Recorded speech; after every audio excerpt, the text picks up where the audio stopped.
Venezuela के बाद Greenland America का अगला हदफ। लेकिन अमेरिका आखिर ग्रीनलैंड पर कब्जा क्यों करना चाहता है? उसमें ऐसे कौन से राज और अहम मादनियात मौजूद हैं?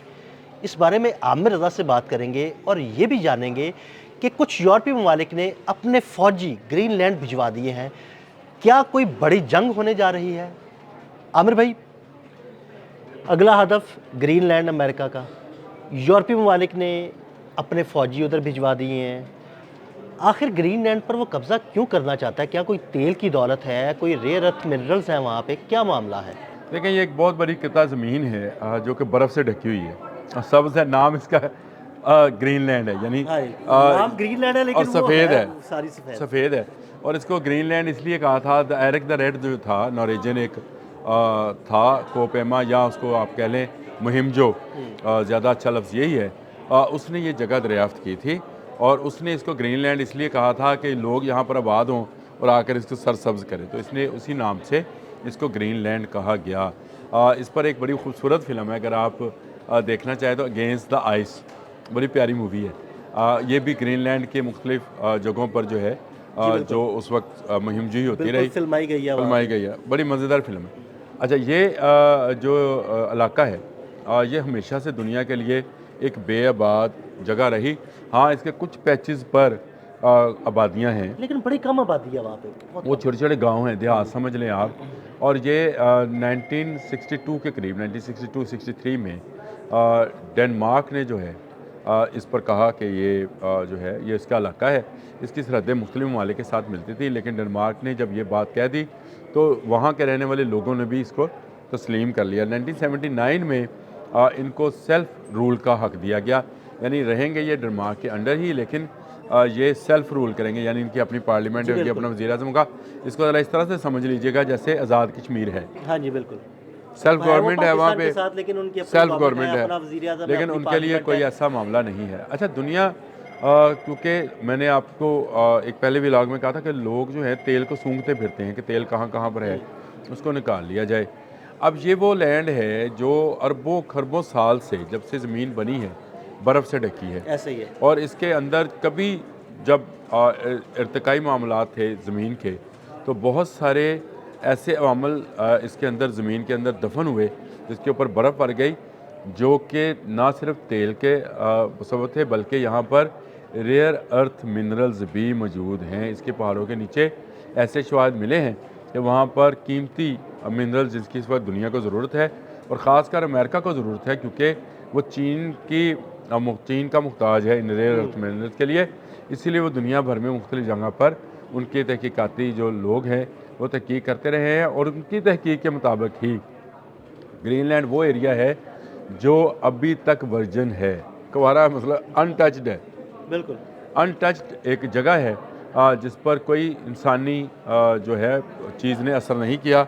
उसकी बर्फ़ अरबों खरबों साल से वैसे ही है, उसके पहाड़, उसके नीचे मौजूद तेल और उसके नीचे मौजूद सोना और मिनरल्स जो हैं वो अपनी असल हालत में आज भी मौजूद हैं, और उनको जो मुल्क कब्ज़ा करेगा वो निकाल लेगा। अब मसला क्या होता है कि अमेरिका ग्रीनलैंड पर अपना हक जताता है तो डेनमार्क सामने आ जाता है, और डेनमार्क सामने आता है तो ये नेटो का मुस्तकिल रुकन है, और मुस्तकिल रुकन होने की वजह से ख़ुद नेटो, जो कि अमेरिका की बनाई हुई एक तंजीम है, उसका रूल 5 है, अगर नेटो के किसी मुल्क के किसी हिस्से पर कोई दूसरा मुल्क हमला करेगा तो नेटो के बाकी ममालिक जो हैं और हमला आवर मुल्क के ख़िलाफ़ उस मुल्क के साथ खड़े होंगे जो कि मुल्क अपना दिफा कर रहा होगा। ये है वो मामला जिस पर आपने अभी कहा कि मुख्तलिफ ममालिक की फ़ौजें वहाँ पर उतर रही हैं। ये नेटो फोर्सेस हैं जिसमें जर्मनी, इंग्लैंड, फ़िनलैंड और पता नहीं और स्टॉक और ये अपना स्विट्ज़रलैंड और बहुत सारे ममालिक शामिल हैं। उनकी एक मुश्तरका फ़ौज जो है, पोलैंड भी शामिल है उसमें, मुश्तरका फ़ौज जो है वो ग्रीनलैंड पर उतरी है, ताकि यानी आमिर भाई, अगर अमेरिका वहाँ पर हमला करता है तो नेटो फ़ौज जो है वो अमेरिका के खिलाफ ये लड़ेगी। आपने बात सही कही। देखें, आर्टिकल 5 ये बात कहता है एक पर हमला सब पर हमला है। अगर लेकिन अमेरिका भी नेटो, तो नेटो रुकन है। मैं बताता हूँ ना, ये मैंने तो आपको बात खोल के वाजिया बता दी। अमेरिका ने ये तंजीम बनाई, अमेरिका ने ये काम किया कि इसमें ये आर्टिकल शामिल किया कि अगर अमेरिका पर कोई हमला किया जाएगा तो बाकी नेटो ममालिक उसका दिफा करेंगे। अब अगर ये नेटो जो है का एक रुकन मुल्क पर हमला होता है तो कौन कर रहा है? अगर इन ममालिक में जिनकी इस वक्त तरतीब जो है तकरीबन 36 के करीब ममालिक हैं, ये अगर तरतीब से देखा जाए तो चाहे वो अमेरिका है, चाहे वो पोलैंड जैसा छोटा मुल्क है, अगर उस पर हमला अमेरिका करेगा या अमेरिका पर तुर्की हमला कर दे या कोई मुल्क भी हमला कर दे तो बाकी ममालिक उसका साथ देंगे जिस पर हमला हुआ है। दिफा करने वाले के साथ होंगे, हमला करने वाले के खिलाफ होंगे, बेशक वो दोनों नेटो के ममालिक हों। तो मुस्तकिल रुकन जो है नेटो के, कुछ मुस्तकिल है, कुछ गैर मुस्तकिल रुकन भी हैं। जैसे इजराइल है, वो गैर मुस्तकिल रुकन है, मुस्तकिल रुकन नहीं है। तो मैं आपको ये बात समझाना चाहता हूँ कि ये जो मुस्तकिल अराकीन है, इनमें से किसी पर कोई अगर मुस्तकिल रुकन ही हमला कर दे, उसमें भी नेटो हमलावर के ख़िलाफ़ जो है वो जिस पर हमला किया गया उस पर लड़ेगा। इस वक्त अमेरिका और नेटो फोर्सेस जो है आमने सामने भी आ सकती हैं। जो नेटो फोर्सेस वहाँ पे उतरी हैं उनमें अमेरिकन शामिल नहीं है, शायद आपको बिल्कुल उनमें अमेरिकन शामिल नहीं है ना जी। इसीलिए नहीं है कि अगर अमेरिका हमला करता है और मिनरल्स के लिए आता है वो उसका मुकाबला नेटो फोर्सेस से होगा। ये गो एक वर्चुअली हम अज्यूम करें या एक खाका बना रहे हैं, लेकिन उसके अपने आर्टिकल 5 के अंदर ये चीज़ शामिल है। अगर उसके अपने आर्टिकल 5 के अंदर ये चीज़ शामिल है तो फिर अमेरिका कैसे इसको डिनाई करेगा? क्या नेटो टूट जाएगा? अमेरिका मर जाएगा, नेटो को टूटने नहीं देगा, क्योंकि नेटो ही उसको रशिया और चीन के ख़िलाफ़ कुव्वत फराहम करता है। नेटो की वजह से ही मुख्तलिफ ममालिक में अमेरिका के अड्डे मौजूद हैं, जिनमें यूरोपीय और स्कैंडिनेवियन ममालिक भी शामिल हैं। तो नेटो टूटता है तो इसका मतलब है कि तमाम जगहों पर से अमेरिका को निकलना होगा, और ये अमेरिका के लिए नाकाबिले बर्दाश्त है। वो तो नई जगह जाता है, वो ज़रूर करें। देखिए, अगर अमेरिका हमला करता है तो क्या वाकई नेटो अफवाज अमेरिका के खिलाफ लड़ेंगी और ये कोई लड़ाई शिद्दत इख्तियार कर जाएगी? देखिए, मैं आपको बताऊं, ग्रीनलैंड जो है यूरोप का हिस्सा है, डेनमार्क की वजह से भी, और यूरोपियन वैसे भी इसको अपना इलाका समझते हैं। तो अब अमेरिका अगर उस भूखा बेरिया बन गया है जो पहले बाहर का शिकार करता था, तो ये लोग साथ शामिल होते थे। आओ इन्हीं का शिकार करने लगे, आओ दोस्तों शिकार करने चले, खून चूसने चले। ये इराक का चूसा इन्होंने मिलकर चूसा ना, बिल्कुल बाहर से तो कोई नहीं आया ना। ये खून चूसने, आओ दोस्तों खून चूसने चले, चाहे अफगानिस्तान है चाहे इराक है।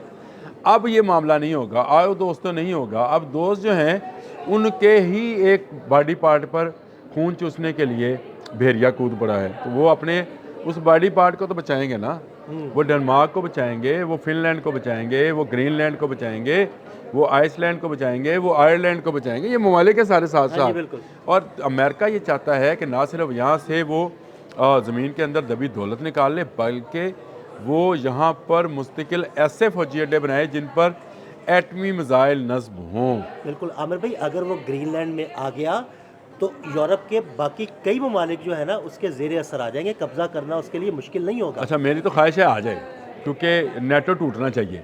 ये नेटो फोर्सेस जो हैं इन्होंने अलग से ही एक दुनिया बात कर रखी है। अक़वाम मुत्तहिदा से हटकर ये ये आपस में लड़ पड़े हैं। आप जी बिल्कुल, ये आप इस बात को इस तरह समझें, नेटो ममालिक जो हैं ये आपस में ये कहाँ यूक्रेन और रशिया को वार के अंदर जो है धमकियाँ लगा रहे थे, कहीं ये आप अपनी फ़ौजें एक दूसरे के ख़िलाफ़ उतारने जा रहे हैं।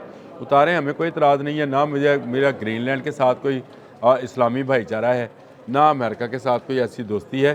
तो हमें तो चाहिए कि ये तमाशा दूर से बैठ कर देखें कि ग्रीनलैंड के मामले पर अगर नेटो फोर्सेस आपस में लड़ती हैं तो फिर ये इसका हिसाब सीटो और सेंटो जैसा होगा। टूट गई थी ना सीटो और सेंटो दूसरी जंग अज़ीम के बाद। तो नेटो अगर टूटता है तो इससे अमेरिका कमज़ोर होता है। अब अमेरिका को फैसला करना है कि उसको क्या यूरोप के ख़िलाफ़ जाना है, और यूरोप को फैसला करना है कि अब अमेरिका उनकी इज़्ज़त की चादर उतारने जा रहा है, और वो एक एक करके तमाम ममालिक को खाएगा। जब बैठ जाएगा तो फिर वो सबको खाएगा। फिर उसमें क्या बात है? वो क्यों वो लिहाज करेगा कि आयरलैंड क्या है और आइसलैंड क्या है और बाकी ममालिक कौन कौन से हैं? वो सबको खाएगा और वो किसी एक को भी नहीं छोड़ेगा। तो ये शायद यूरोपियंस को समझ आया है, इसीलिए नेटो फोर्सेस के वो ममालिक जिनमें जर्मनी वगैरह शामिल हैं उन्होंने अपनी फोर्सेस को ग्रीनलैंड में भिजवा दिया, ताकि अमेरिका अभी बराह रास्त हमला ना करे। लेकिन डोनाल्ड ट्रंप के बयानात से ये नज़र आता है कि वो ईरान से भी पहले ग्रीनलैंड को लेना चाह रहा है और ग्रीनलैंड को वो खा जाएगा। बहुत शुक्रिया आमिर रज़ा जी। बिल्कुल आमिर रज़ा ने ग्रीनलैंड के मामले पर बड़ी तफसील के साथ रोशनी डाली।